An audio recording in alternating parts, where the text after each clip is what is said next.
સુરત પાંડેસરા વિસ્તારની કૃષ્ણા જ્વેલર્સમાં થયેલી લાખો રૂપિયાના દાગીનાની ચોરીના ગુનામાં સુરત પોલીસે ઉત્તર પ્રદેશના કાનપુર સુધી આરોપીઓનો પીછો કર્યો હતો.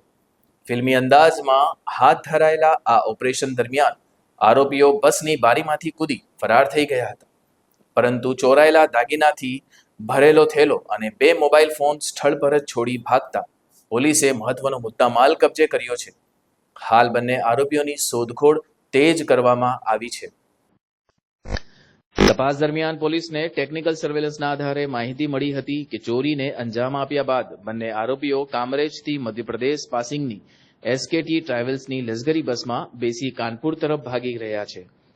મળતી માહિતી મુજબ પાંડેસરા પોલીસ ટ્રાવેલ્સની ઓફિસે પહોંચી હતી અને બસની વિગતો સાથે ડ્રાઈવર અમન પંડિતનો મોબાઈલ નંબર મેળવ્યો હતો.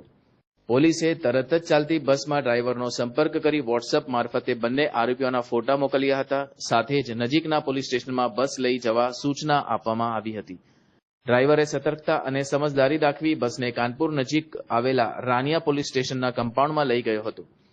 જો કે બસ પોલીસ સ્ટેશનમાં પ્રવેશી રહી હોવાનું ભાન થતાં જ બંને આરોપીઓએ ચાલુ બસની બારીમાંથી કૂદકો મારી ફરાર થવાનો પ્રયાસ કર્યો હતો. ડ્રાઈવર અમન પંડિતે હિંમત દાખવી તેમનો પીછો કરી પકડવાનો પ્રયાસ કર્યો, પરંતુ અંધારાનો લાભ લઈ બંને આરોપી નાસી છૂટ્યા. આ દરમિયાન થયેલી ઝપાઝપીમાં એક આરોપીના ખભા પરનો ચોરાયેલો દાગીનાનો થેલો ડ્રાઈવરના હાથમાં આવી ગયો હતો. ઉપરાંત આરોપીઓ પોતાના 2 મોબાઈલ ફોન પણ સ્થળ પર જ છોડી ભાગી ગયા હતા. પોલીસે થેલો અને મોબાઈલ ફોન કબજે કરી તપાસ માટે મહત્વના પુરાવા એકત્ર કર્યા છે. ગઈ તારીખ 28/6/2026ના રોજ તેરેનામ રોડ પર કૃષ્ણા જ્વેલર્સ નામની દુકાન હતી, જેમાં એક ગરફોડ થઈ હતી, જેમાં સોના ચાંદીના દાગીના તથા 20,000 રૂપિયા રોકડા ચોરી થયેલ હતા.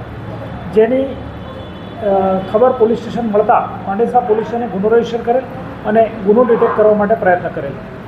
ગુનો ડિટેક્ટ કરવા માટે સીસીટીવી કેમેરા, મોબાઈલ અને હ્યુમન ઇન્ટેલિજન્સ કામે લગાડવામાં આવેલ, જેમાં 7 થી 8 ટીમો બનાવવામાં આવેલ.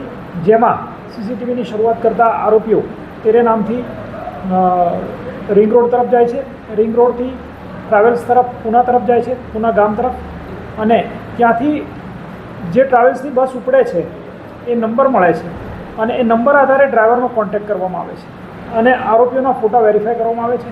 ત્યારબાદ બસ ઉત્તર પ્રદેશના કાનપુર વિસ્તારની જ્યુરિડિક્શનમાં જતી રહેલી હતી, જેથી ડ્રાઈવરનો સંપર્ક કરી અને નજીકના પોલીસ સ્ટેશન પહોંચવાનું જણાવતા ત્યાં રાનિયા પોલીસ સ્ટેશન હતું, જે ડ્રાઈવરને નજીક પડતું હતું.